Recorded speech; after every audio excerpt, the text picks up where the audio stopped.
Hello everyone. तो कैसे हैं आप लोग? उम्मीद करता हूँ अच्छे होंगे, घर पे होंगे और सेफ़ होंगे। तो मैं आपका टीचर अल्ताफ़ हुसैन एक बार फिर से आपका स्वागत करता हूँ ग्रेविट क्लासेस में। तो बेसिकली आज हमको क्या पढ़ना है? आज हम लोग को पढ़ना है क्लास 12th की फ़िज़िक्स। और क्लास 12th की फ़िज़िक्स में जो हमारा यूनिट चल रहा था वो था electrostatics.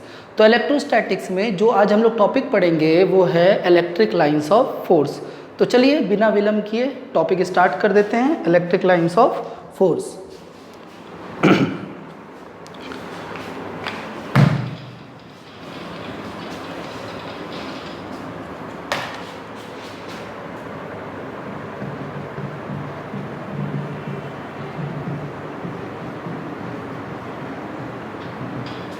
Electric lines of force. एक चीज़ याद रखना स्टूडेंट्स कि इलेक्ट्रिक लाइन्स ऑफ फोर्स को हम लोग इलेक्ट्रिक फील्ड लाइन्स भी बोलते हैं और electric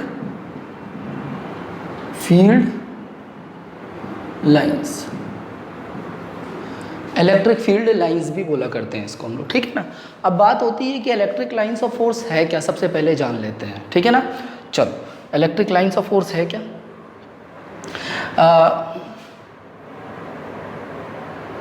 electric lines of force can be defined as a path straight or curved such that tangent to it at any point gives the direction of electric field intensity at that point. देखो students, बहुत आसान है ये। Electric lines of force होता क्या है? Electric lines of force एक path होता है, वो स्ट्रेट भी हो सकता है और कर्व भी हो सकता है। और वो पाथ कुछ इस तरह होगा कि उस पर अगर किसी भी पॉइंट पे अगर टेंजेंट ड्रॉ किया जाए, टेंजेंट तो जानते होंगे, एक टेंजेंट ड्रॉ किया जाए तो वो उस पॉइंट पे, जिस पॉइंट पे टेंजेंट बना रहे हैं, उस पॉइंट पे इलेक्ट्रिक फील्ड इंटेंसिटी की डायरेक्शन बता देगा, ठीक है। तो इसका मतलब electric lines of force, suppose हम कह सकते हैं यहाँ पे कि अगर मान लो ये ए बी क्या है, इलेक्ट्रिक लाइन्स ऑफ फोर्स है ए बी। तो अगर यहाँ पे मान लो दो पॉइंट ले लिया, एक हमने यहाँ P ले लिया, एक हमने यहाँ पे Q ले लिया। तो मान लो ए बी एक इलेक्ट्रिक लाइन्स ऑफ फोर्स है। हमने बोला था electric lines of force straight भी हो सकता है या इलेक्ट्रिक फील्ड लाइन कह सकते हो। ये स्ट्रेट भी हो सकता है, एक पाथ स्ट्रेट या फिर कर्व हो सकता है। यहाँ पे हमने ऐसे कर्व ले रखा है, ठीक है। अब फिर आगे लिखा है such that tangent to it at any point gives the direction of electric field intensity at that point. मतलब अगर किसी पॉइंट पे तुम टेंजेंट ड्रॉ करोगे तो उस पॉइंट पे वो इलेक्ट्रिक फील्ड इंटेंसिटी डिनोट करेगा। देखो इस पॉइंट पे टेंजेंट कैसे बनेगा, ऐसे। इस पॉइंट पे कैसे बनेगा, ऐसे। तो इसको कहेंगे electric field intensity at point P। ये टेंजेंट देखो इस पॉइंट पे बना है, इसको कहेंगे electric field intensity at point Q। As simple as that. तो आई होप ये समझ में आ गया होगा। एक तरीके से हम इसको और डिफाइन कर सकते हैं इलेक्ट्रिक फील्ड लाइंस को। हम कह सकते हैं, ध्यान दो, तुम लोग पॉजिटिव चार्ज तो जानते ही हो।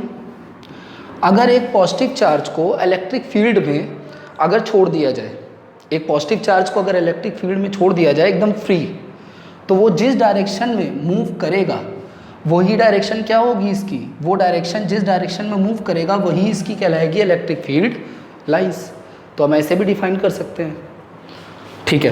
तो ये तो आई होप समझ में आ गया होगा। तो इसको ऐसे लिख सकते हैं, चाहो तो तुम लोग लिख सकते हो कि electric lines of force can also be defined as the path which the positive charge takes in the electric field if it is free to do so, ठीक है ना। चलो ये हो गया। अब इलेक्ट्रिक फील्ड लाइन तो हमें काफ़ी अच्छे से समझ में आ गया कि इलेक्ट्रिक फील्ड लाइन क्या होता है। अब इलेक्ट्रिक फील्ड लाइन बनता पॉजिटिव चार्ज का कैसे है और नेगेटिव का कैसे है देख लेते हैं। चलो आई होप ये क्लियर हो गया होगा।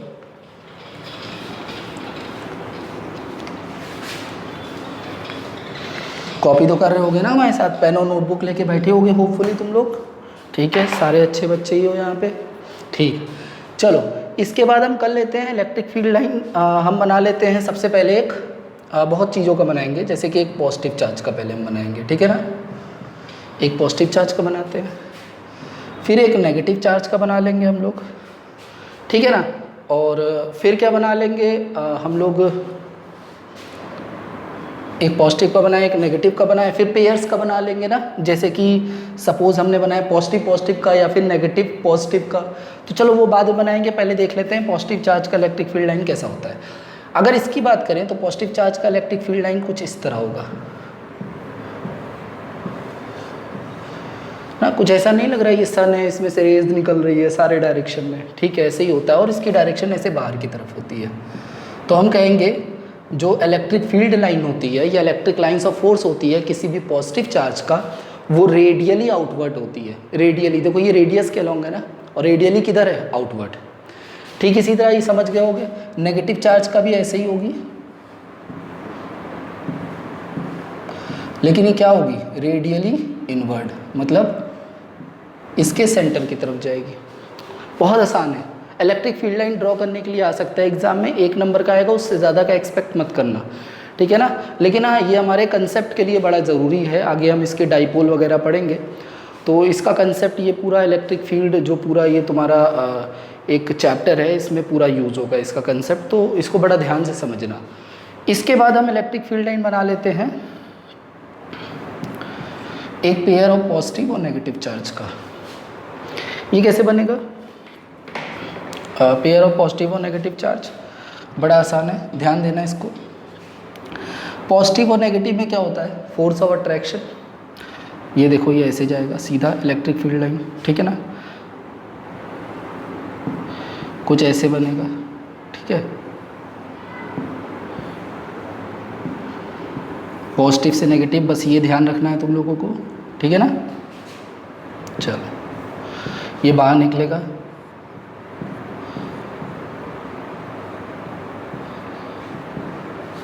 ठीक है, ये भी ऐसे ही रहेगा।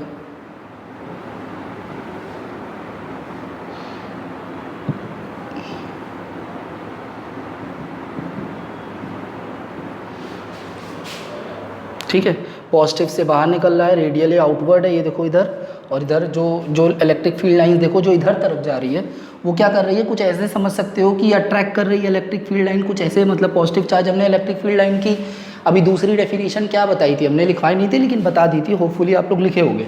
तो क्या बताई थी कि अगर एक पॉजिटिव चार्ज को फ्री छोड़ दिया जाए तो जिस पाथ के अलॉन्ग वो जाएगा वही उसकी इलेक्ट्रिक फील्ड लाइन हो जाएगी। चलो अगर यहाँ पे पॉजिटिव चार्ज को फ्री छोड़ दिया जाए तो ऐसे जा सकता है ना, जो फील्ड लाइन ऐसे निकलेगी वो ऐसे अट्रैक्ट हो रही है, ये भी देखो अट्रैक्ट हो रही है, ये थोड़ा सा रेंज के बाहर जा रही है, इसका और बड़ा गोला बनेगा, इसका और बड़ा गोला बनेगा, नहीं तो वैसे ही है, नेगेटिव चार्ज का इनवर्ड और पॉजिटिव का आउटवर्ड। आई थिंक ये क्या है, a pair of electric field line for a pair of equal and opposite charge, ठीक है। अब नेक्स्ट बना लेते हैं, इसको अगर समझ में आ गया हो तो मिटा दें हम, समझ में आ ही गया होगा, सारे बड़े ही समझदार बच्चे बैठे हो हमारी क्लास में।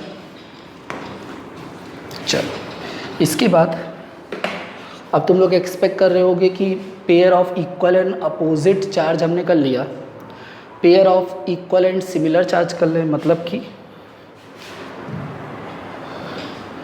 सपोज ये चार्ज है पॉजिटिव और ये भी क्या है पॉजिटिव, ठीक है। चलो इसका क्या कर देते हैं, इसका हम लोग नाम दे देते हैं, ये सपोज प्लस Q1 है और ये प्लस कितना है Q2 है, ठीक है ना, नाम दे रहे हैं।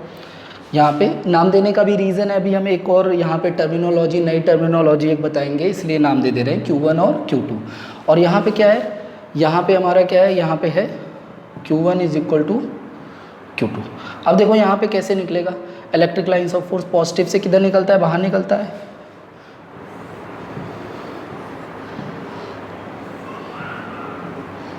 यहाँ भी पॉजिटिव से क्या करेगा, बाहर निकलेगा,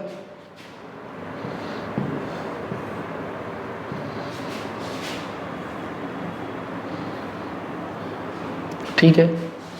ये ऐसे फिर ऐसे, ठीक है, ये ऐसे ऐसे ऐसे, सब रेडियली आउटवर्ड होगा। सिमिलरली यहाँ भी ऐसे ही होगा, इधर ऐसे ऐसे, ये सब रेडियली आउटवर्ड ही होगा, बड़ा आसान है, ठीक है ना। अच्छा ये तुम कह रहे हो सर ये इसके पास क्यों नहीं जाएगा, भाई पॉजिटिव चार्ज है ना, यहाँ पे ज़रा देखो तो ये थोड़ा एक जैसा नहीं बना है, इसको थोड़ा और ऐसे कर लो, अब थोड़ा शायद एक जैसा लग रहा हो, ठीक है। हाँ तो हम कह रहे हैं ये जो पॉजिटिव चार्ज है, तुम कहोगे सर इधर क्यों नहीं जा रहा है, भाई पॉजिटिव पॉजिटिव में क्या होगा, इलेक्ट्रोस्टैटिक फोर्स ऑफ रिपल्शन होगा, तो इलेक्ट्रिक फील्ड लाइन यहाँ तक जाएगी ही नहीं, यहाँ से इसका कुछ मतलब ऐसे जा रही है, ये इसको कहते हैं ये लैटरल प्रेशर लग रहा है, लैटरल मतलब साइडवेज प्रेशर लग रहा है, या लैटरल प्रेशर किसकी वजह से लग रहा है, फोर्स ऑफ रिपल्शन की वजह से लग रहा है, ठीक है, यहाँ तक वेल एंड गुड है, ठीक है ना। तो अगर हम ऐसे इसको बनाएं एकदम, ये सेंटर पे इन दोनों चार्ज के एकदम बीचों बीच एक वर्टिकल लाइन ड्रॉ कर दें और एक लाइन ऐसे ड्रॉ कर दे जो इन दोनों चार्जेस को जोड़ रही हो, तो ये दोनों कहीं इंटरसेक्ट करेगी और ये पॉइंट मान लो इसको नाम दे दिया हमने P, और ये पॉइंट एकदम कहाँ पे होगा, एट सेंटर पे होगा कि नहीं। इस पॉइंट को, ये जो P पॉइंट है, इस पॉइंट को कहेंगे क्या, याद रखना, इस P पॉइंट को हम लोग कहेंगे इसको कहा जाता है इसको नल पॉइंट भी कहते हैं या फिर न्यूट्रल पॉइंट भी कहते हैं, ठीक है। ये हो गया न्यूट्रल पॉइंट। न्यूट्रल पॉइंट क्या होता है, नल पॉइंट या फिर न्यूट्रल पॉइंट, ये वो होता है मतलब एक ऐसा पॉइंट जहाँ पे नेट इलेक्ट्रिक फील्ड इंटेंसिटी क्या हो, जीरो हो, एक ऐसा पॉइंट जहाँ पे net electric field intensity zero हो। तुम लोग देखो यहाँ पे ये इलेक्ट्रिक फील्ड लाइन क्या हो रही है, निकल रही है इधर से, एकदम सेंटर पे इसके क्या होगा, इलेक्ट्रिक फील्ड लाइन, दोनों फोर्स ऑफ रिपल्शन होगा और एकदम सेंटर पे इसका क्या होगा, न्यूट्रल पॉइंट होगा। न्यूट्रल पॉइंट क्या होता है, लिखेंगे, यहाँ लिख देते हैं, here point P is neutral point, ऐसे लिखेंगे, the point where the net electric field is zero is called neutral point, ठीक है ना। अब तुम लोग कहोगे सर ये इक्वल, ये मतलब सिमिलर चार्जेस है लेकिन इक्वल है, व्हाट इफ, क्या होगा अगर मान लो, अगर कहोगे तुम लोग सर मान लीजिए एक चार्ज हमने ऐसे ले लिया, ये थोड़ा सा इधर मिटा देते हैं, ठीक है। तुम लोग कहोगे कि सर मान लीजिए एक चार्ज हम इधर ले रहे हैं प्लस Q1 और एक इधर ले रहे हैं प्लस Q2, लेकिन यहाँ पे कुछ ऐसा है कि जो Q1 है वो क्या है, Q2 से बड़ा है, सपोज यहाँ पे बराबर था तो न्यूट्रल पॉइंट एकदम बीचों बीच आ रहा था। क्या होगा अगर Q1 जो है Q2 से बड़ा होगा, तो यहाँ पे देखो क्या इसका असर पड़ेगा,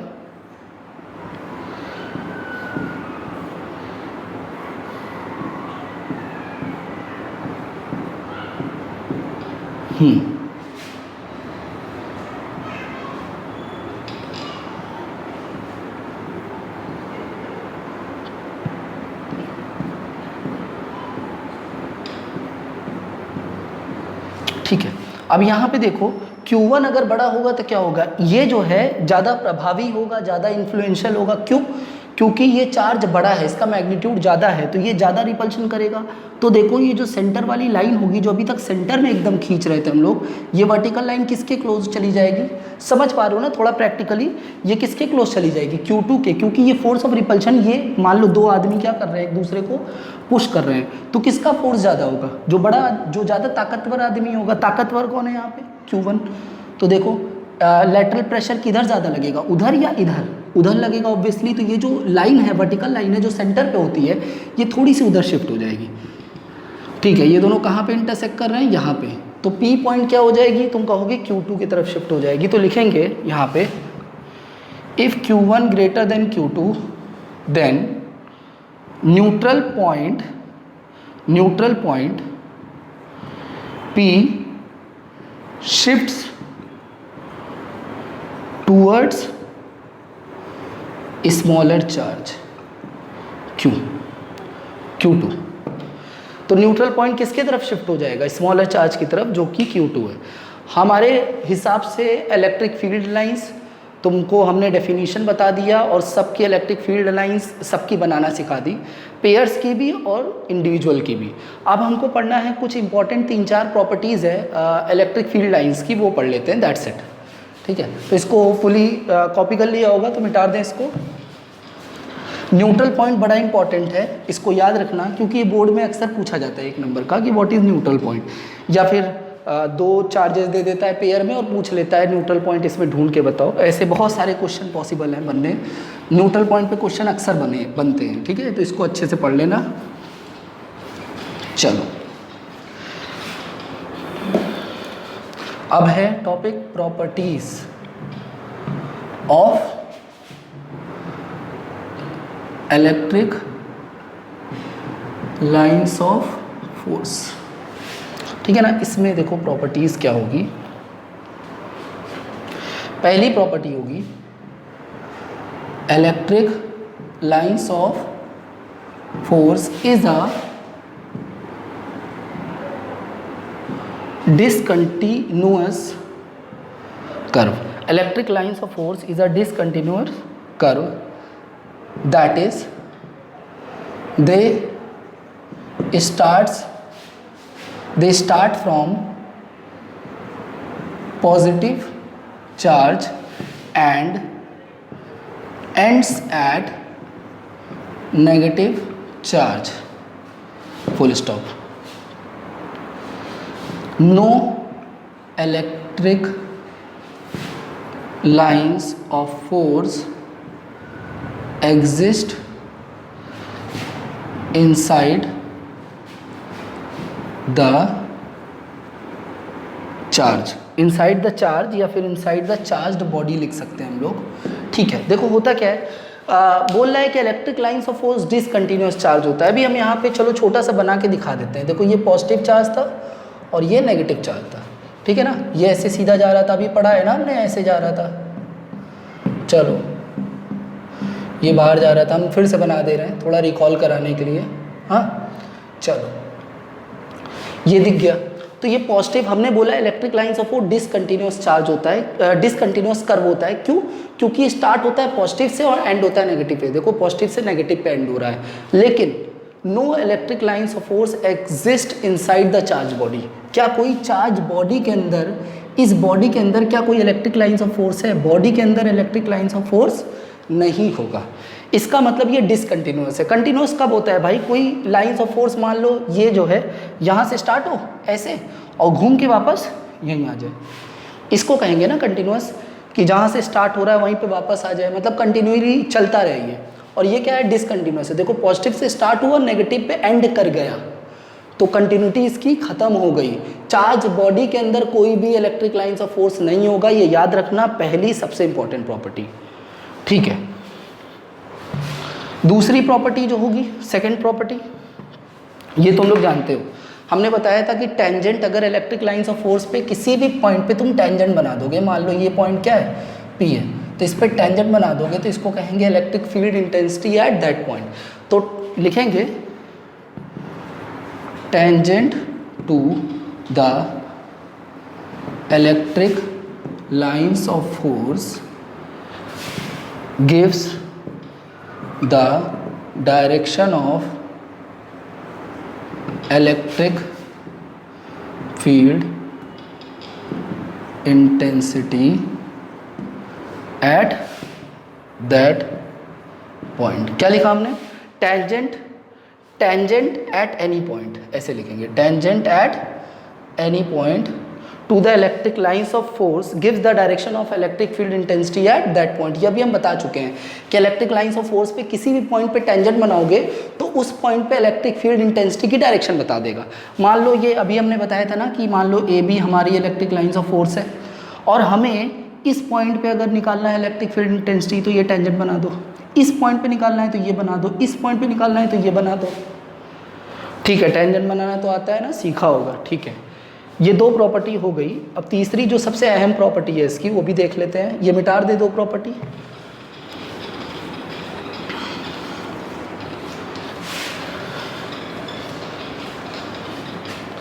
ठीक है, जो तीसरी प्रॉपर्टी है बहुत ही इंपॉर्टेंट, कतई इंपॉर्टेंट प्रॉपर्टी है। कैसे भाई? इसलिए इंपॉर्टेंट है कि अक्सर पूछी जाती है। क्वेश्चन ऐसे होता है, why no two electric lines of force can intersect each other, मतलब कभी भी दो इलेक्ट्रिक लाइन्स ऑफ फोर्स एक दूसरे को इंटरसेक्ट क्यों नहीं कर सकती। चलो देखते हैं। तीसरी, no two electric lines of force can intersect each other, मतलब कोई भी दो electric lines of force intersect एक दूसरे को नहीं कर सकती। ऐसा क्यों पूछा जाता है, वाई आगे पूछा जाता है, ये लिख दिया जाता है स्टेटमेंट, आगे लिखा होता है वाई। इस पे क्वेश्चन आता है तो इसको अच्छे से समझ लेना, ठीक है। दिस इज बिकॉज, पहले हम लिखवा दे तब समझा देते हैं ना। This is because at the point of intersection, at the point of intersection we will get two different direction of electric field intensity, comma which is not possible. हम बता देते हैं, मान लो देखो एक इलेक्ट्रिक लाइन्स ऑफ फोर्स ऐसे है, एक ऐसे है। हमने बोला कि दो इलेक्ट्रिक लाइन्स ऑफ फोर्स कभी एक दूसरे को, मान लो ये ए बी है और ये मान लो सी डी है, दो इलेक्ट्रिक लाइन्स ऑफ फोर्स एक दूसरे को इंटरसेक्ट नहीं कर सकती, ये स्टेटमेंट है, ठीक है ना। क्यों समझाते हैं। मान लो अगर इंटरसेक्ट कर गई तो क्या होगा, कोई दिक्कत हो जाएगी क्या, कोई दिक्कत होगी तभी तो इंटरसेक्ट ये नहीं कर सकती। चलो देखते हैं दिक्कत क्या होती है जब इंटरसेक्ट करती है। तो जब दो electric lines of force intersect करती है तो at the point of intersection, देखो ये ए बी कर्व है, ए बी कर्व के मान लो इस पॉइंट पे, मान लो पी पॉइंट पे इंटरसेक्ट कर रही है, ए बी कर्व के पी पॉइंट पे टेंजेंट बनाएंगे, कैसे बनेगा, ऐसे, तो ये एक ये बन जाएगा। मान लो ये हमने लिख दिया क्या E1, या ऐसे लिख देते हैं ठीक है E1 ही लिख देते हैं चलो। और सी डी कर्व के पॉइंट ऑफ इंटरसेक्शन P पे इलेक्ट्रिक फील्ड लाइन, मतलब सॉरी इलेक्ट्रिक फील्ड इंटेंसिटी कैसे बनेगी, ऐसे E2। ध्यान दो एक ए बी कर्व है, ए बी कर्व के P पॉइंट पे इलेक्ट्रिक फील्ड इंटेंसिटी ऐसे, सी डी कर्व पे भी तो P point C D curve पे भी तो लाई कर रहा है ना, तो सी डी कर्व पे ऐसे टेंजेंट बनेगा ऊपर की तरफ। तो क्या मिल रहा है, अब तुम कहोगे सर एक ही पॉइंट पे दो इलेक्ट्रिक फील्ड की डायरेक्शन मिल रही है, जो कि कभी भी पॉसिबल नहीं है। किसी भी इलेक्ट्रिक लाइंस ऑफ फोर्स जो कर्व होगा उस पे किसी एक पॉइंट पे एक डायरेक्शन ही पॉसिबल है, और यहाँ पे कितनी डायरेक्शन मिल रही है, दो, विच इज़ नॉट पॉसिबल। तो ये हम लोग इसका रीजनिंग दे देंगे अगर इसके बारे में पूछेगा वाई, ठीक है। तीन प्रॉपर्टी हो गई, और चौथी जो सबसे आखिरी सबसे इंपॉर्टेंट प्रॉपर्टी है,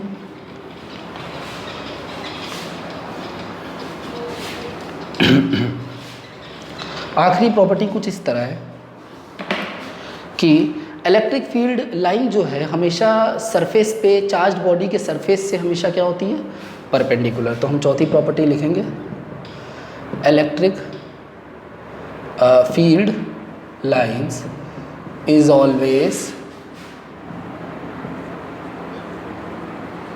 perpendicular to the surface of charged body. ठीक है भाई, देखो अगर एक चार्ज्ड बॉडी है, ठीक है ना, मान लो एक चार्ज्ड बॉडी है, इसके सरफेस पे सपोज कैसा चार्ज है, पॉजिटिव चार्ज, ठीक है ना, सपोज पॉजिटिवली चार्ज बॉडी है।